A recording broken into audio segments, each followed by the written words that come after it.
Assalomu alaykum aziz vatandoshlar. GAI xodimlari yana problemasi bo'yicha nima uchun O'zbekistonda GAI xodimlari xalq bilan birga turadi? Chet elda lekin GAI xodimlar xalq bilan birga turmaydi-ku.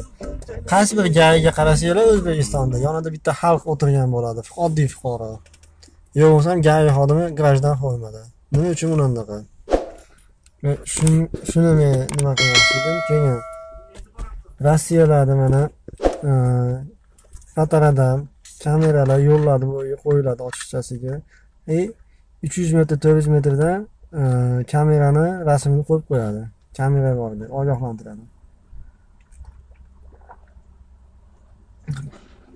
Oddiy fuqaro bilan formani hurmat qilmagan GAI xodimlar oddiy fuqaro bilan urushib, gap talashib, xalq ichida o'zini obro'sini o'zi to'kyapti. Yurtboshimiz aytganidek, kamerani bo'ysunmadimi?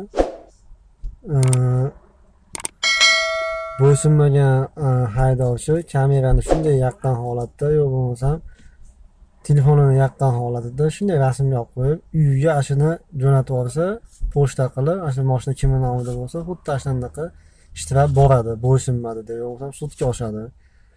Sudga oshgandan keyin sud uni o'zi hal qiladi, GAI xodimini chaqiradi, ashu shofyorni chaqiradi, o'zi hal qiladi. Qachongacha bu YouTube'da, Telegramda, Instagram, xullas balobatda shu internet olamida O'zbekistonning GAIlari qachongacha sharmanda bo'ladi?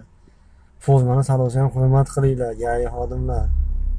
Amal edinglar deb turib, "Cho'shma yoqqalar" deb, yo'q bo'lsa sen meni enamdan so'kding-ku deb bittasi aytadi. Xullas va hokazo, men sizlardan kichkina odam bo'lib turib, men sizlarga maslahat berdim.